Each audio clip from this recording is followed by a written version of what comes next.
Hey there! In this video we're going to explore the inner map further, so you can get a sense of what's in there and what we can do with it. In a few seconds I'll invite you to close your eyes for about a minute.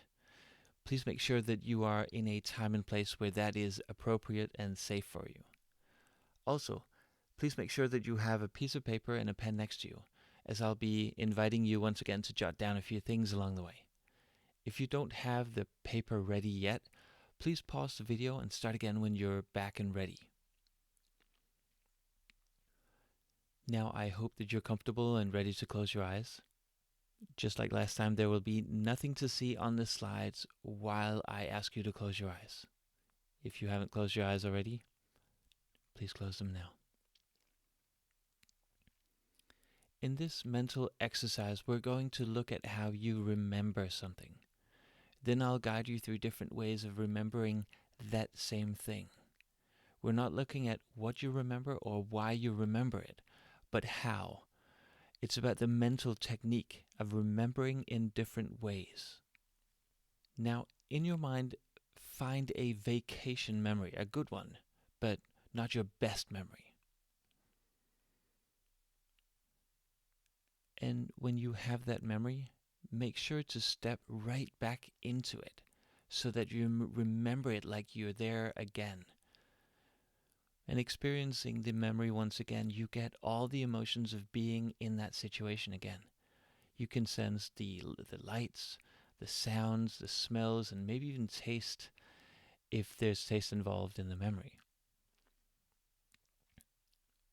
When you are completely in the memory, notice on a scale from 0 to 10 how intensely you experience that memory. Not how happy you are, but how intensely you experience the memory. 0 means that you can hardly relate to the memory at all, and 10 means that you have a very intense experience of that memory again right now. Now we're going on a little tour of how the mind works. Along the way, we'll change the intensity of the memory, and that's fine. By the end of this guided visualization, we will return the memory to its starting point. You can feel safe that when we're done with this guided tour, we will return the memory to the intensity that you have right now.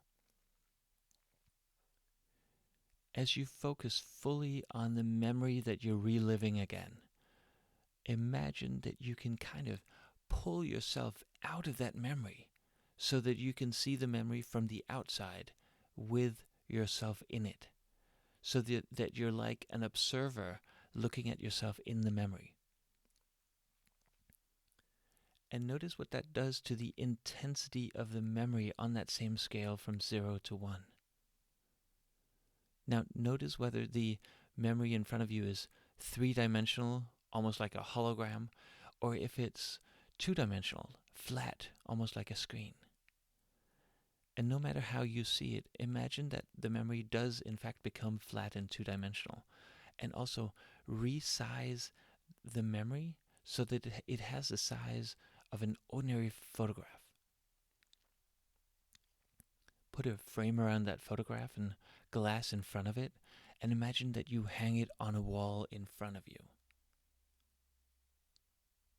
Notice again what that does to the intensity of the memory on that same scale from 0 to 1, now that it's hanging on the wall framed like it is.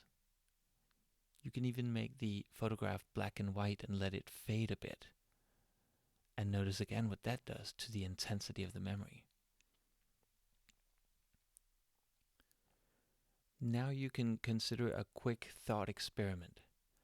What would it mean for the intensity of this memory if the photograph was put in a suitcase that was locked and then put in the basement?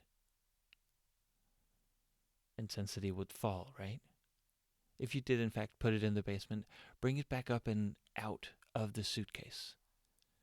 We're bringing the memory back to how it was right now. So continue to change the memory back to how it was by giving it all its colors back. Take it out of the frame and make it 3-dimensional again. Now step into the memory and realize that you are back at the original intensity again. If it's not quite there yet, then give it a moment while everything falls into place. Your mind knows how it did it before, so it just has to land it again after this brief tour. Good job. When the memory is fully restored to its original intensity, feel free to open your eyes again now.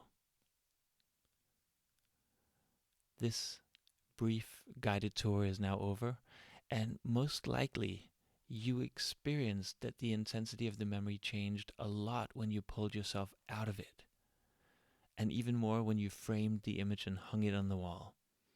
Most likely you didn't have so many feelings involved in the memory when you were a bystander.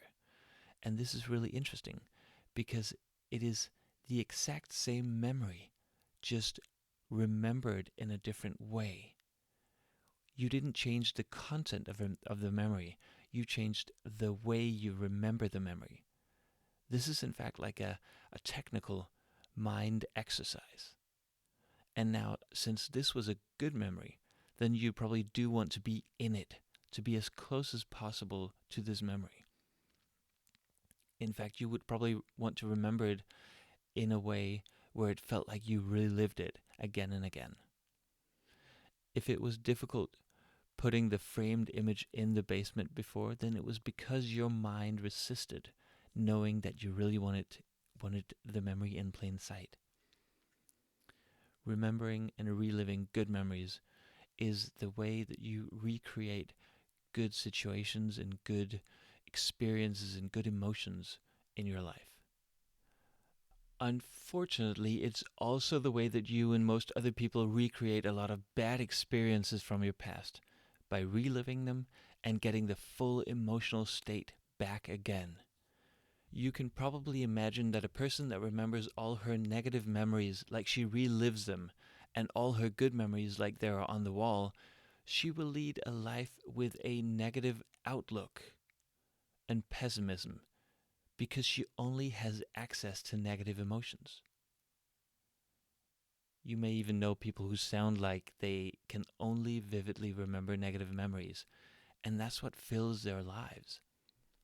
Things are radically different when the person remembers all her positive memories like she relives them, and all her bad memories like they're on the wall. This way she'll lead a life with a positive outlook and optimism because the emotions that she has access to are the positive ones.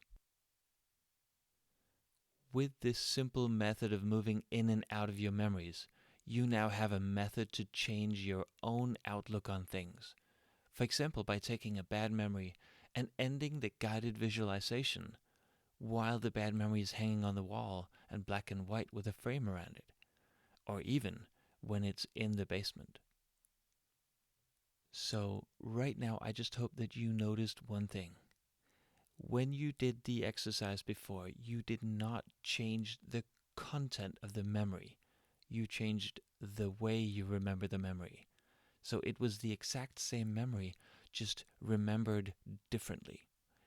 And hopefully you can then attest to another thing. When we change the way we remember something, we change the way we feel about that memory. Suddenly the vacation memory wasn't so important.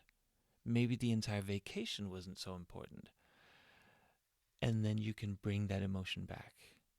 Because our minds rely heavily on memories to understand the world, this relatively simple exercise is so powerful that it alone can literally change lives.